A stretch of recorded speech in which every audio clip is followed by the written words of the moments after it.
ہو کے قرآن پڑھے تو بیٹا نیزے کی نوک پہ قرآن سناتا ہے۔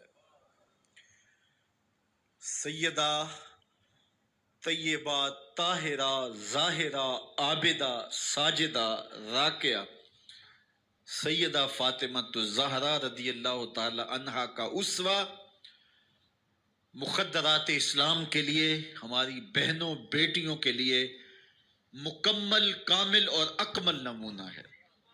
میری مائیں بہنیں بیٹیاں بھی پردے میں بیٹھ کے سن رہی ہیں، اور جو یہاں موجود نہیں ہیں، آپ لوگوں کی وساطت سے یہ پیغام ان تک بھی پہنچے گا، تو میں گزارش کروں گا اس بے حیائی کے ماحول میں، جبکہ میڈیا بے لگام ہے، سوشل میڈیا قیامت ڈھا رہا ہے، آنکھوں سے حیا اڑ گئی ہے، سوچوں میں آوارگی آ گئی ہے، لباس سمٹ سمٹ کے بالکل واجبی سا رہ گیا ہے، اور حیا قصہ پارینہ بن گیا ہے۔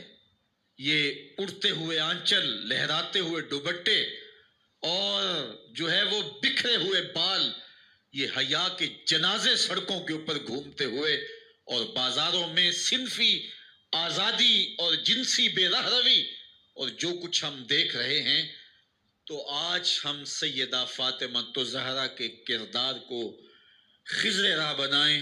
اقبال کہتا ہے مزرعے تسلیم را حاصل بطول، مادرارا اسوائے کامل بطول۔ مزرعے تسلیم کی کھیتی کا جو حاصل ہے، جو پھل ہے، وہ سیدہ فاطمہ ہے، اور ماؤں کے لیے کامل نمونہ سیدہ فاطمہ الزہرا رضی اللہ تعالی عنہا ہیں، جن کے آنچل کو مہر و ماں نے بھی نہیں دیکھا تھا۔ خادم کی، شوہر کی خدمت بھی کرتی ہیں، بچوں کی تربیت بھی کرتی ہیں۔ آسیہ گردان و لب قرآن سرا، ادھر چکی بھی چل رہی ہے اور لبوں پر قرآن کے نغمے بھی جاری ہیں۔ آسیہ گردان چکی چلا رہی ہیں، واللب قرآن سرا، اور اقبال کہتا ہے لبوں پر قرآن کے نغمے جاری ہیں۔ جب لبوں پہ قرآن کے نغمے ہو اور آٹا پیسا جا رہا ہو، تو پھر وہ گندم اور وہ آٹا جب بچے کھائیں گے تو پھر حسین ابن علی کے کردار ہی پیدا ہوں گے۔ لیکن تھرکتی تصویریں اور نیم برہنہ شکلیں اور کانوں میں جو ہے وہ میوزک کی آوازیں، اور ماں اس ماحول میں بچے کو دودھ پلا رہی ہو، تو بچہ حسین ابن علی کا جان نشین تو نہیں بنے گا۔ کوئی اداکار تو بن سکتا ہے، کوئی گلوکار تو بن سکتا ہے، لیکن حسین ابن علی کا جان نشین نہیں بنے گا۔ تو ماؤں کو کامل اکمل نمونہ سیدہ فاطمہ الزہرا کا اختیار کرنا چاہیے، اس نمونے کو لے کے اپنی زندگی میں اتارنا چاہیے۔ آج ہم دلیلیں دیتے ہیں، میڈیا سے دلیلیں سنتے ہیں، اسلام تنگ نہیں ہے، تم نے اسلام کے دائرے کو تنگ کر دیا ہے۔ میں ایک ہی بات کہا کرتا ہوں، یہ دلیلیں دینے والے سوچیں کہ رسول خدا کی بیٹی کے پردے کا عالم کیا تھا۔ بس ہمارے لیے وہ نمونہ ہے، وہ کامل اور اکمل نمونہ ہے، اور ہم نے اپنی زندگی اس نمونے کے مطابق گزارنی ہے۔ سیدہ پاک سلام اللہ علیہا کو اس بات کی فکر رہتی تھی کہ ساری زندگی تو میں نے اپنے پردے کی حفاظت کی، مرنے کے بعد جب پٹڑے کے اوپر ڈال کر کے لے جایا جاتا ہے لاش کو، تو اس وقت جسم جھلکتا ہے، چھلکتا ہے، تو بے پردگی ہوتی ہے۔ تو زندگی میں تو انسان اپنے پردے کی حفاظت کر لیتا ہے، لیکن جب جنازہ اٹھتا ہے تو اس وقت عورت کے جسم کی ڈیل ڈول ظاہر ہو جاتی ہے، اگرچہ اس کے اوپر پردہ پڑا ہوتا ہے۔ اور یہ سخت فکر مند تھی اور بات بھی کرتی تھی۔ حضرت اسماء بنت امیس رضی اللہ تعالی عنہا سیدہ پاک کے پاس بیٹھی تھی، اور یہ وہ خاتون ہیں جنہوں نے حبشہ کی جانب ہجرت کی تھی۔ جب مسلمانوں پر حالات تنگ ہو گئے تو 2 مرتبہ حبشہ کی جانب ہجرت ہوئی ہے، اور تیسری ہجرت جو ہے وہ مدینہ المنورہ کی جانب ہوئی۔ تو حبشہ کی جانب انہوں نے ہجرت کی اور وہاں کچھ وقت گزارا تھا، تو انہوں نے کہا کہ میں نے وہاں ایک منظر دیکھا ہے کہ 4 پائی کے چاروں پائے جو ہیں ان کے ساتھ شاخیں باندھی جاتی ہیں، اور شاخیں باندھ کے ان کو پھر آپس میں جوڑ دیا جاتا ہے، اور اس کے اوپر کپڑا ڈال دیا جاتا ہے، وہ ایک ڈولی بن جاتی ہے، اور اس میں عورت کا جنازہ ہوتا ہے۔ جب یہ بات سنی تو سیدہ کی خوشی کی انتہا نہ رہی، کہا یہ تو بہت اچھا ہوا۔ اور سیدہ پاک کا پھر جنازہ پردے کے ایسے ماحول میں اٹھتا ہے اور رات کی تنہائی میں اٹھتا ہے اور بہت تھوڑے لوگ جنازے میں شامل ہوتے ہیں، اور پھر سیدہ پاک سلام اللہ علیہا کے پردے کا عالم یہ ہے، اہل سیر نے لکھا ہے کل قیامت کے دن جب میدان حشر میں سیدہ تشریف لائیں گی تو 70,000 حوروں کے جلو میں ہوں گی، اور جب گزرے گی تو آواز آئے گی یا اہل الجمع غدو ابصارکم لئنا فاطمہ بنت محمد حتی تمر، اے نبیوں، رسولوں، پیغمبروں، اے صالحین، نیکوکاروں، اے حشر کے میدان میں جمع ہونے والے لوگوں، اپنی نظریں نیچی کر لو، محمد کی صاحبزادی گزر رہی ہے۔ تو قیامت کے دن بھی اللہ ان کو یہ اعزاز دے گا، ان کو تکریم دے گا، ان کو عزت نصیب کرے گا۔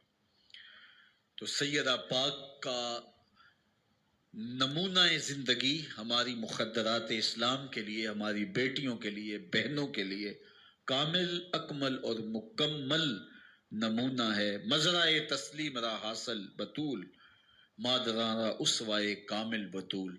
تو ان سے ہمیں سیکھنا ہے کہ انہوں نے اپنی ساری زندگی کیسے گزاری۔ آج کی عورت کہتی ہے کہ میں نہیں کر سکتی نماز روزہ اور یہ امور نہیں بجا لا سکتی، بچوں کا بوجھ اتنا ہے، ان کی تربیت اور ان کو کھانا دینا، ان کو دودھ دینا، بار بار جو ہے وہ ان کا لباس تبدیل کرنا، کب وقت ہوتا ہے، میرے کپڑے بھی ناپاک ہو جاتے ہیں، تو کیسے میں ان کو جو ہے بچوں کو کروں اور اس کے بعد عبادات بھی وقت پہ کر سکوں، تو یہ بڑا مشکل ہے۔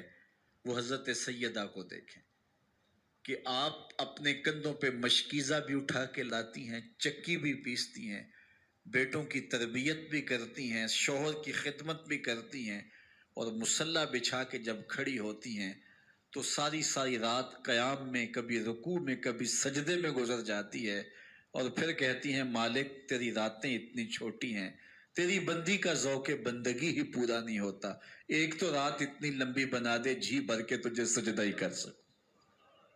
تو انہیں شکوہ رہتا ہے کہ راتیں اتنی چھوٹی ہیں اور میرا ذوق بندگی ہی پورا نہیں ہوتا۔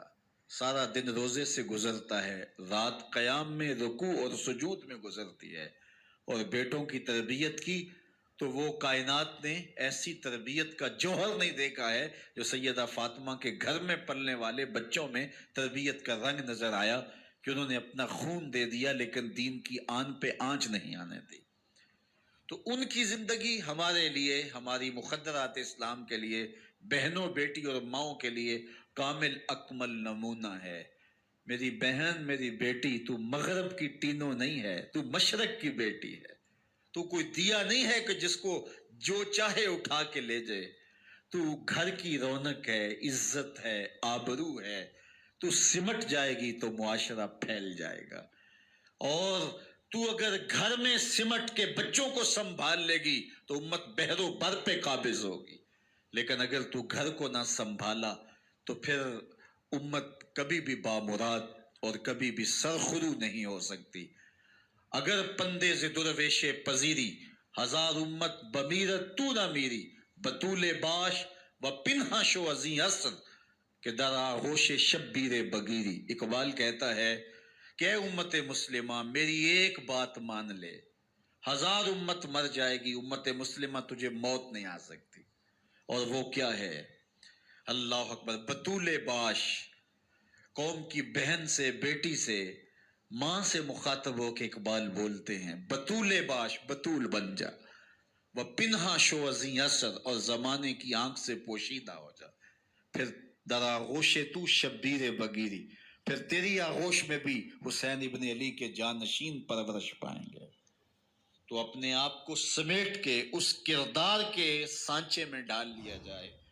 عورت کا دائرہ کار گھر ہے، چار دیواری ہے، اور اس چار دیواری کے ماحول کو آسودہ رکھے، وہ باہر نکل کر کے جو ہے وہ گھر کی ذمہ داریوں سے دستبردار نہ ہو۔ یہ ذمہ داریاں مرد کی ہیں کہ وہ باہر نکلے اور ضروریات کو فراہم کرے۔ عورت کی ذمہ داری چار دیواری کی ہے، اس چار دیواری کو رونق بخشے، اور تربیت پر نئی نسل کو بہتر بنانے کے لیے اپنی ساری صلاحیتیں صرف کر دے. ساری زندگی میں ایک اس کا بچہ بھی اگر قوم کو مل گیا تو قوم کی تقدیر بدل دے گا. مائی راستی ہیں یا ام الخیر ہیں، انہوں نے ایک بچے کی تربیت کی. آج مائیں کیوں نہیں کر سکتی؟ بابا فرید کی ماں بیٹے کے مزاج کو سمجھتی ہیں کہ یہ شکر کو بہت پسند کرتا ہے، تو شکر کی پڑیا مسلے کے نیچے رکھ دیتی ہیں، اور بیٹا مسلح اٹھاتا ہے تو نیچے شکر کی پڑیا ملتی ہے. روز ڈیوٹی دیتی ہیں، اور بیٹا شوق سے نماز پڑھتا ہے، بعض میں شکر کی پڑیا بھی ملے گی. ایک دن کہیں گئی تھی تو نماز کا وقت ہوا، ماں وہاں بے چین ہے، اور وہی مسلح بچھا کے کہتی ہے مالک میری لاج رکھنا. آج بیٹا مسلح اٹھائے اور اس کو شکر کی پڑیا نہیں ملے گی تو راز کھل جائے گا، تو بیٹا کہیں بدظن نہ ہو جائے. اس کا گمان یہ ہے کہ مالک اپنی کرم نوازیوں سے یہ پوری مجھے ڈائریکٹ دیتا ہے، درمیان میں کوئی نہیں ہے. اللہ اکبر. خیر ماں واپس پلٹی اور سب سے پہلے تجسس بری نگاہ سے بیٹے کو دیکھ رہی تھی کہ بیٹا کوئی شکایت تو نہیں کرتا، لیکن فرید بیٹے کے لب پہ کوئی شکایت نہیں تھی. خیر ماں نے پوچھ لیا بیٹا نماز پڑھی تھی؟ کہا اماں نماز پڑھی تھی، لیکن آج جو شکر ملی ہے اس کا چس ہی کوئی اور تھا، اس کا ذائقہ ہی کوئی اور تھا. تو آنکھوں سے چھم چھم آنسو برسنے لگے. مالک تو نے میری لاج رکھ لی. تو پھر بتایا کہ بیٹے میں تو یوں ہی پڑیا رکھتی تھی، آج مالک نے جو ہے وہ میری لاج رکھی ہے اور تیرے مسلح کے نیچے پڑیا رکھ دی. پھر فرید بنا نا. تو پیچھے ماں کھڑی نظر آتی ہے، حضرت غوث اعظم رضی اللہ تعالی عنہ.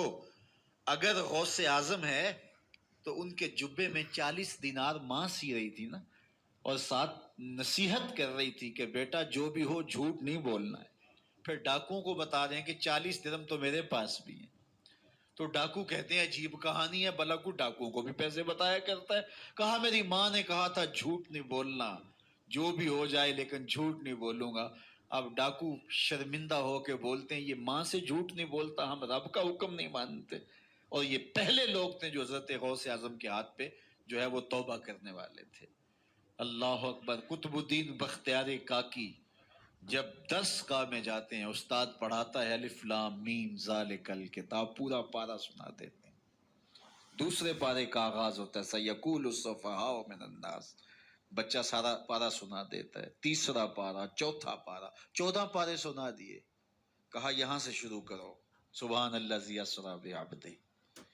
تو کہا بیٹا جس درس گاہ میں 14 پارے پڑے تھے وہی بقیہ قرآن بھی حفظ کر لیا ہوتا. کہا استاد جی میں کسی درس گاہ میں نہیں گیا، میری ماں 14 پاروں کی حافظہ تھی، اور صبح جب اٹھتی تھی تو قرآن بھی پڑھنے لگتی اور کام کاج بھی کرتی. تو بچپن سے ہی سن کے ماں کی آغوش سے یہ 14 پارے یاد ہو گئے. تو مائیں اگر ایسی ہوں تو بیٹے ایسے ہوتے ہیں. اس لیے ماں کے کردار کو روشن کرنا ہوگا، ماں کے کردار کو بہتر کرنا ہوگا، اور ماؤں کے لیے کامل اکمل نمونہ سیدہ پاک سلام اللہ علیہا کا نمونہ زندگی ہے. اور ان کی زندگی کے ایک پہلو سے روشنی لے کر کے، اجالا لے کر کے مخدرات اسلام کی زندگی